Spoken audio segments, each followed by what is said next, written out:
From the SNC World Headquarters in New York, I'm Bianco, and here are the stories we're following at this hour.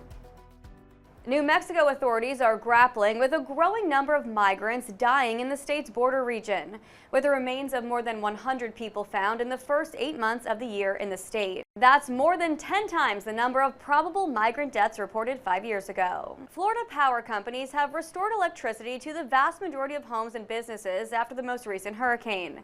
Greg Clugston reports. 3.5 million customers lost electricity after Hurricane Milton made landfall in Florida last week. Over the past few days, utility crews have made substantial progress. As of Tuesday morning, the number of homes and businesses waiting for the power to come back on was down to about 187,000.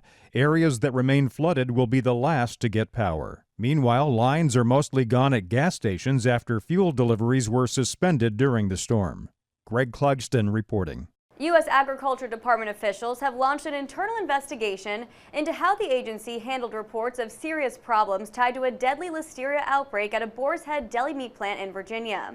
Senator Richard Blumenthal says that the USDA Inspector General is looking into whether federal investigators and state inspectors responded appropriately to dozens of reports of problems at the factory. At least 10 people have died, and nearly 50 were hospitalized since May after eating Boar's Head products. The company shut down the plant in September. California Governor Gavin Newsom has signed a law aimed at preventing gas prices from spiking.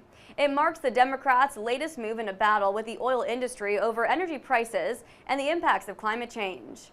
Californians pay the highest prices at the pump in the U.S. due to taxes and environmental regulations. According to AAA, the average price for regular unleaded gas in the state was about $4.68 per gallon as of Monday, compared to the national average of $3.20.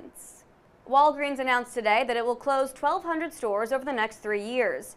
It's part of its new CEO Tim Wentworth's plot to turn around the struggling pharmacy chain operator. Pharmacy chains are facing the most turbulent time in recent history as consumers avoid high-priced grocery items and pressures mount on payments they receive from drug middlemen for filling prescriptions. As a result, Walgreens stock is trading near 30-year lows and down 65% this year, making it the worst-performing stock on the S&P 500 index. CEO Wentworth has unveiled a series of changes since taking on the job last year, including the removal of multiple mid-level executives and a $1 billion cost-cutting program. Walgreens operates about 8,500 stores in the United States. Now let's check out today's closing bell numbers.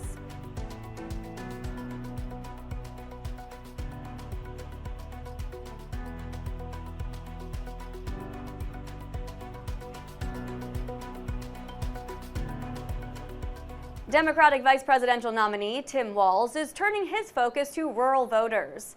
The Harris-Walz plan includes improving rural health care, with plans to recruit 10,000 new healthcare professionals in rural and tribal areas through scholarships, loan forgiveness, and new grant programs. Trump carried rural voters by a nearly 2-to-1 margin in 2020. Kamala Harris and Donald Trump are both pushing to energize key constituencies that their allies worry might be slipping away.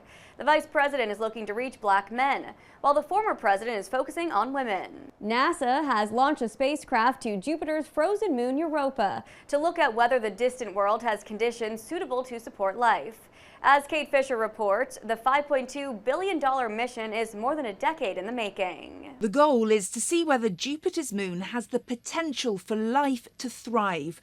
While scientists have long focused such efforts on Mars, which is more similar to Earth, NASA's aiming for Europa because of a massive ocean believed to be underneath its icy crust.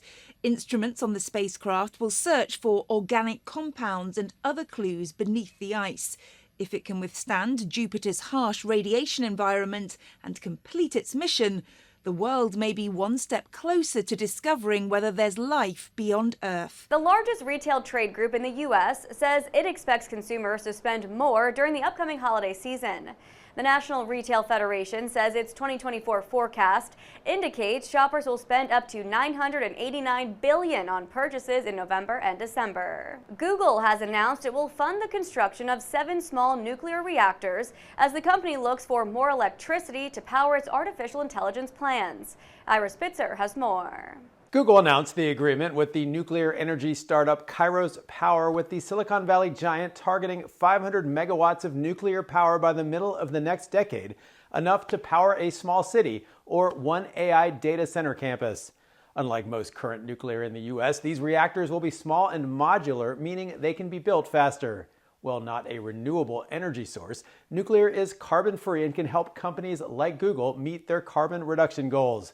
AI has sparked a resurgence in nuclear investment, with Microsoft and Amazon also announcing nuclear energy-related deals this year. Reporting in San Francisco, Ira Spitzer, Salem News Channel. And that's what you need to know at this hour. In New York, I'm Bianco, Salem News Channel.